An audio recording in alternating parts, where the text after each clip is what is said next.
Honor is all that's important. Anything else will bring shame upon not only oneself but also upon one's family and clan. That's why retreating is so unforgivable, since it's seen as one giving into cowardice and not befitting that of a great and honorable warrior. So one has to do whatever one can to save face, even if it involves doing something that is seen as being socially unacceptable. This is also done even if engaging in face saving isn't the best battlefield strategy. Greetings and welcome back to Checkpoint Gaming, Chess. With this episode, we will be going over Shogi. With Shogi, it is a relative of chess that is found in Japan that comes from the same lineage, tracing its history back to that of Chaturanga. Due to this, it shares many game mechanics to not only its Western relative, but to other descendants of Chaturanga as well. A major difference to that of its cousins has to do with the drop rule, which allows captured pieces to be returned to the board and thus continue the fight.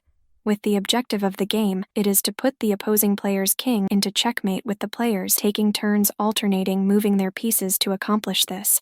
This process will continue until the end of the game, with no player being able to forfeit a turn. With the nature of the Shogi board, it consists of a 9x9 grid which creates an 81 square play area, with the players being labeled as being either black or white.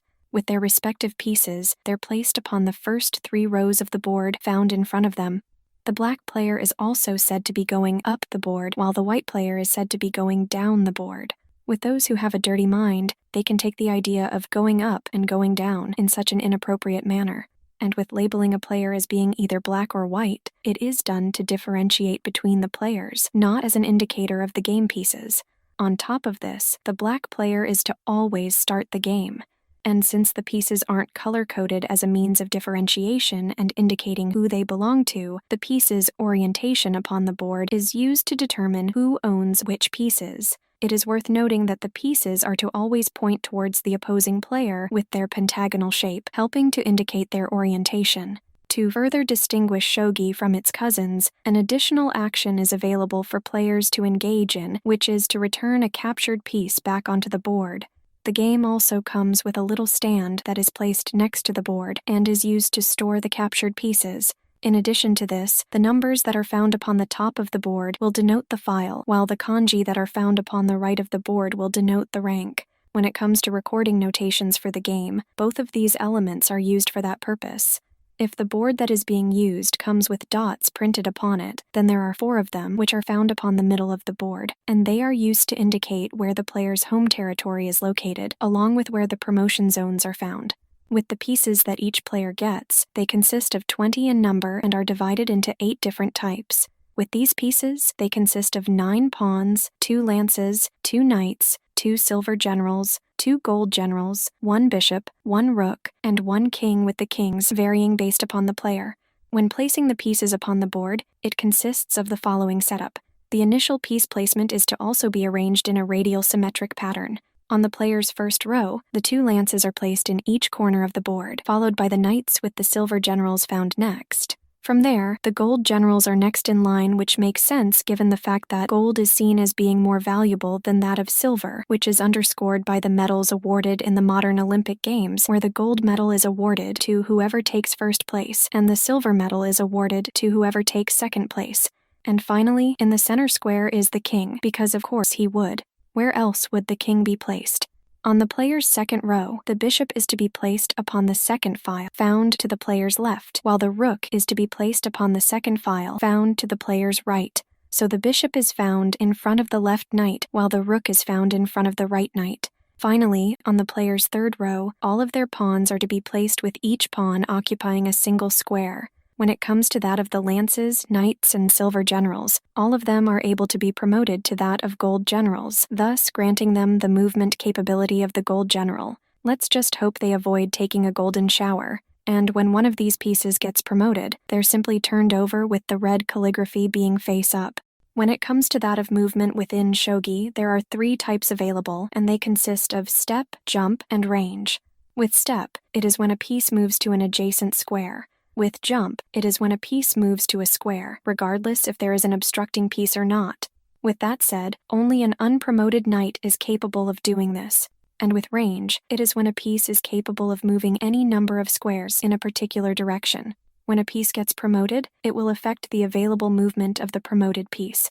After being promoted, most pieces will possess the movement capability of a gold general.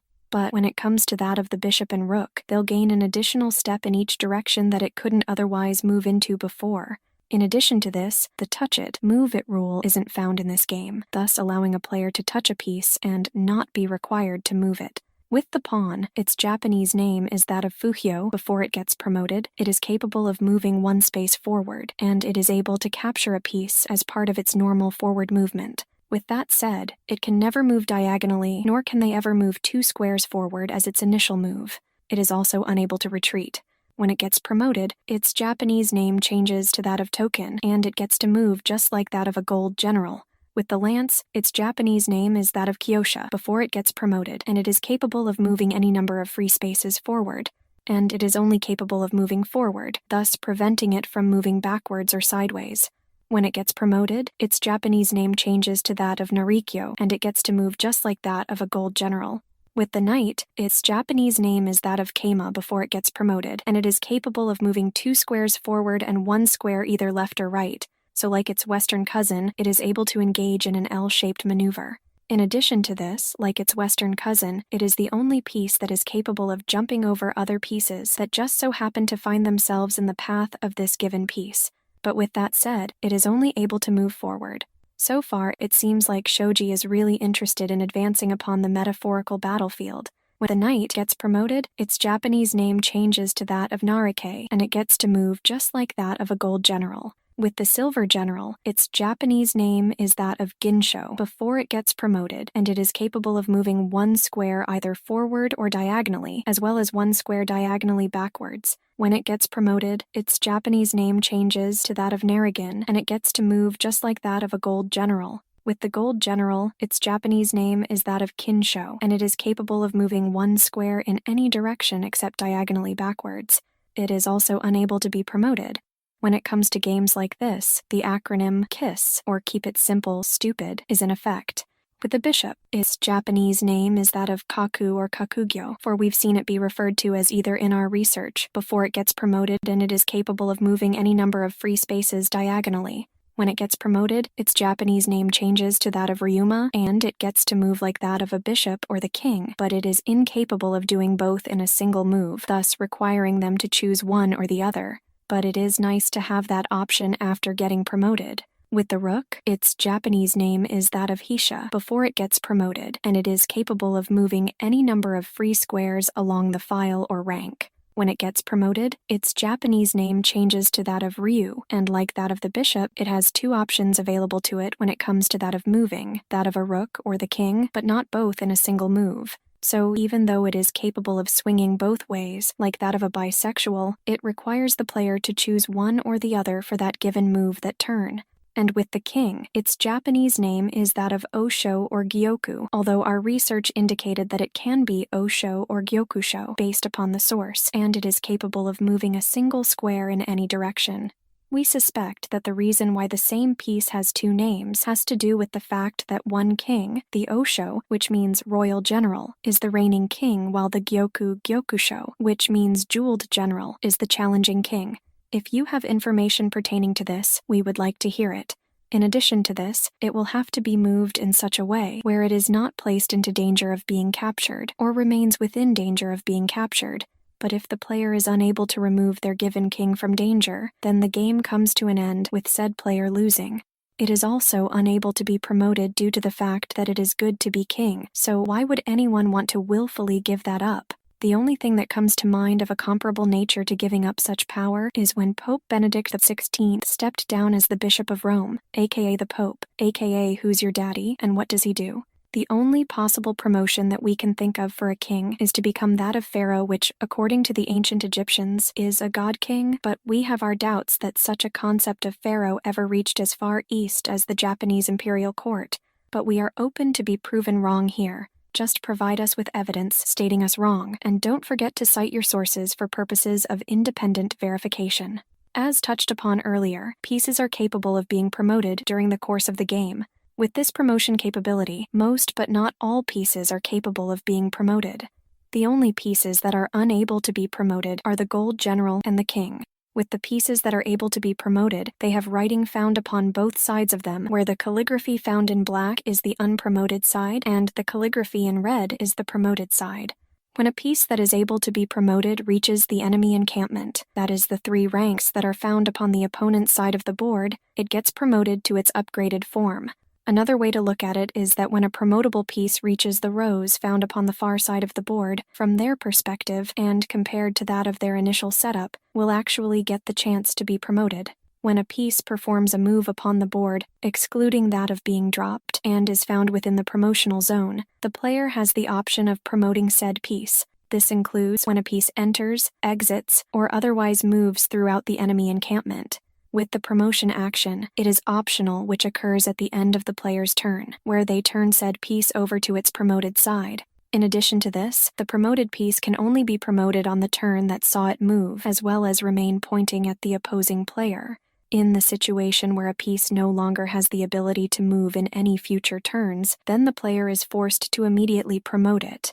Once promoted, a piece will remain promoted until it is either captured or the game comes to an end. So with that said, a player is unable to voluntarily demote a piece once it has been promoted. When it comes to that of capturing, a player does this by moving one of their pieces into a square that is occupied by a piece that is owned by the opposing player, with capturing being done through that of displacement. From there, the captured piece is removed from the board and placed off to one side, either off to the capturing player's right or onto a specialized platform. When a piece has been captured, it is said to be in hand, is retained by the capturing player, and will have to be kept in full view of both players in their unpromoted state.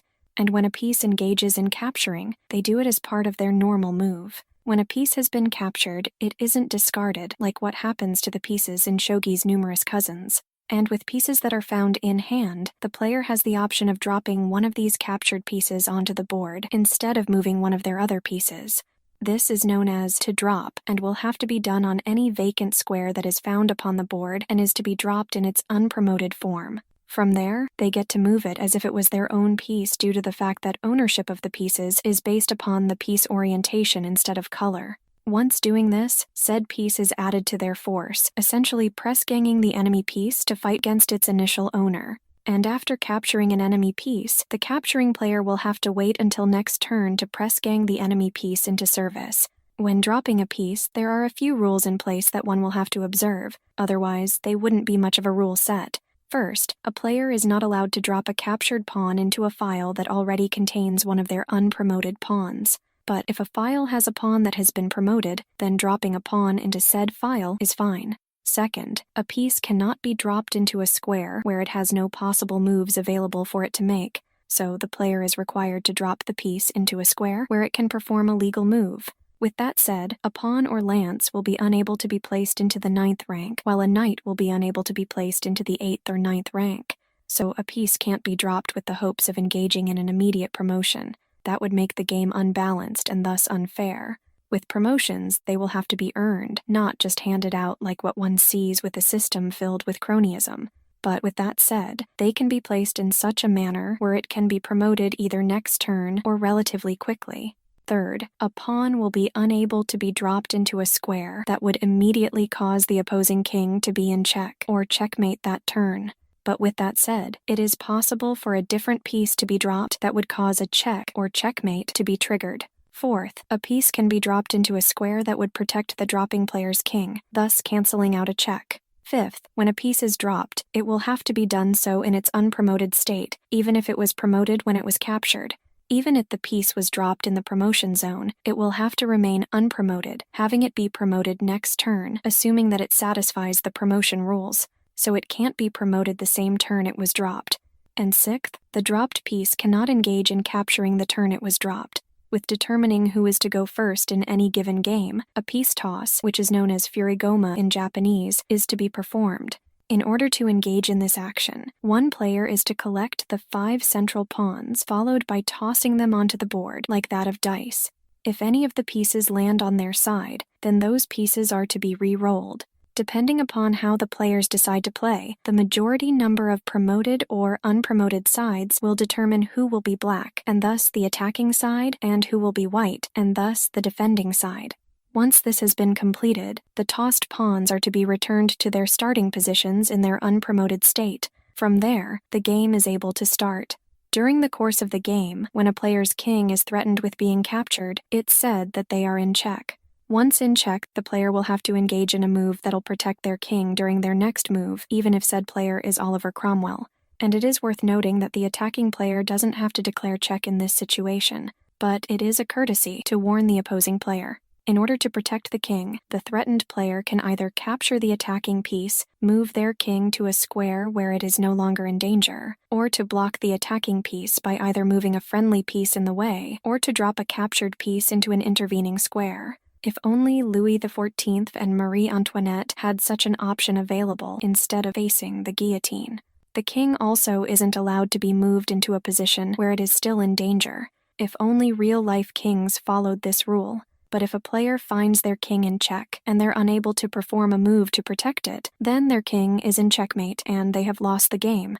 In the situation where capture is inevitable, it is general practice for the player who will see their king being captured forfeiting the game. And if the same game position occurs 4 times during the same game with the same player engaging in these moves, said game ends in a draw. In order for 2 positions to be considered the same, the pieces that are found in the player's hands will have to be the same, along with the positions found upon the board being the same. However, if a player is able to move their king out of check, the opposing player isn't allowed to put the other player into perpetual check. With perpetual check, which is when a check is to occur on every turn, the player who is engaging in perpetual check loses the game. This can be seen as punishing players who choose to play the role of an asshole during the game, but it is possible for a game to reach an impasse where both kings have advanced into the enemy encampment and neither player is capable of putting the enemy king into check or to gain additional enemy pieces. Some documents we used also state that an impasse occurs simply when both kings are found in the enemy encampment.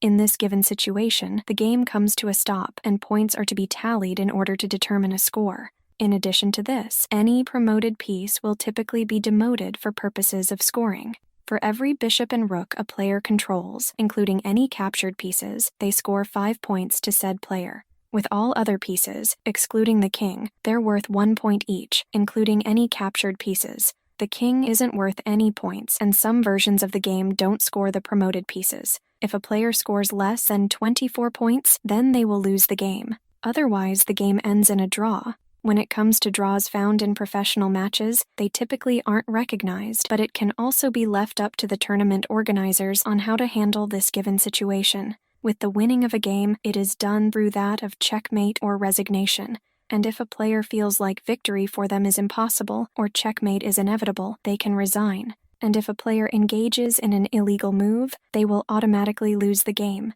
With illegal moves, it is when one of the following actions occurs. A player drops a piece where it is incapable of performing a move, dropping a piece in its promoted state, dropping a pawn into a file that already possesses one of their unpromoted pawns, dropping a pawn that will cause the opposing king to be in checkmate, moving a piece into a space where it isn't legal for it to move to, and ending one's turn while their king is still in check. And if the opponent notices an illegal move, they are still able to call it out, even if the game has progressed since the illegal move was made. So basically speaking, there is no statute of limitations in place, thus allowing an illegal move to be called out, regardless of the current state of the game. But if the game comes to an end and an illegal move goes unnoticed, then the result of the game is to stand. And with some games, a post-game review can occur where both players will discuss the game and go over what happened and is led by the player who won. But in our research, it appears that this post-game review isn't always performed. Shogi also allows for handicaps to be implemented in a game. When handicaps are used, it's to allow a weaker player to have an advantage over that of a stronger player by making the forces unequal in strength so that the players are seen as equal when it comes to their given abilities. This is done by removing pieces connected with the stronger player, along with the weaker player, typically playing as black. On top of this, the tossing of the pawns to determine who goes first is skipped. With how strong or weak a handicap is, it is based upon how many pieces are removed from the stronger player. And when it comes to that of these removed pieces, they are not considered to be captured, thus preventing them from being brought back into the game. With the use of a handicap system, there is no universal system that has been implemented to perform this. With that said, there are numerous handicap systems that are available for people to use, so if you are aware of a handicap system, we'd like to hear it. And if we get enough suggestions, we can do a dedicated episode covering them. So with that said, that is what you need to know about Shogi. With that taken care of, we can start talking the variants of Shogi. If you liked this episode, feel free to give it a like, and if you want to stay up to date on any future episodes we upload, go ahead and subscribe. You can also support us on Patreon for as little as $1 a month at patreon.com/checkpointgaming. See you in the next episode, and happy gaming.